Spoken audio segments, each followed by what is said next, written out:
Веќе 6-та година поред како Министерството за образование и наука го објавува конкурсот за доделување на стипендии на сите оние студенти кои што во академската 2016-2017 година ќе се запишат во прв, втори или трет циклус на еден од топ 100 универзитети во светот според Шангајската листа. Токму на оваа тема денеска разговараме со заменик министерот за образование, господинот Спиро Ристовски. Господине Ристовски, добре дојдовте во вестите на телевизија Нова. Кажете ни колку оваа мерка досега се покажа како успешна и колку студенти досега имаат искористено?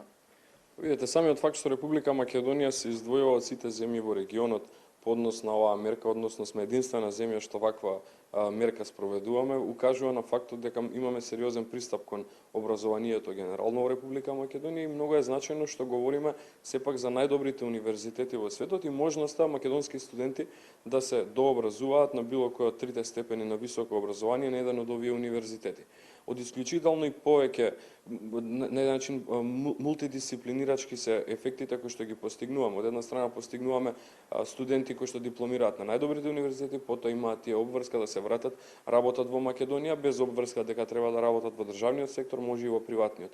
Основната идеја е нивното знаење да го пренесат во Република Македонија, а со тоа и Македонија да обезбеди поголем квалитет во својот општествено-економски раст и развој.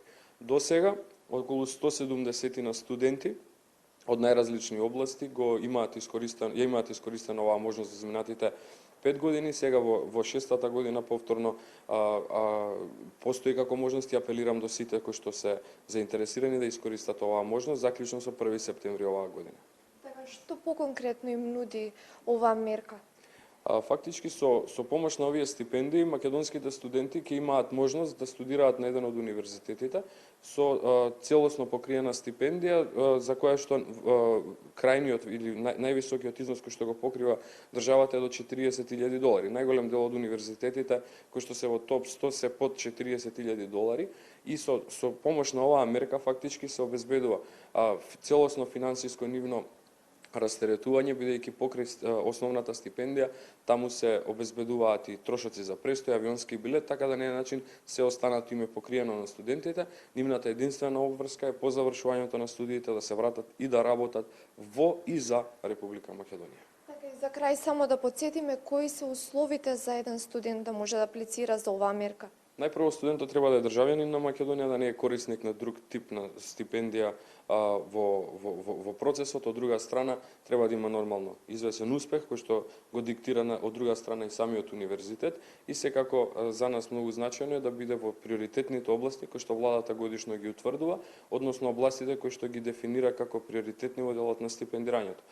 За оваа година би ги повторил, станува збор за сите технички науки, информатиско-комуникацијските науки, за во делот на градежништвото, во делот на физиката, биологија, хемија, така да поголем број на области кои што на еден начин владата секоја година утврдува посебна листа заради нормално интересот на Република Македонија и насоките во кои што сакаме да го продолжиме целокупниот развој.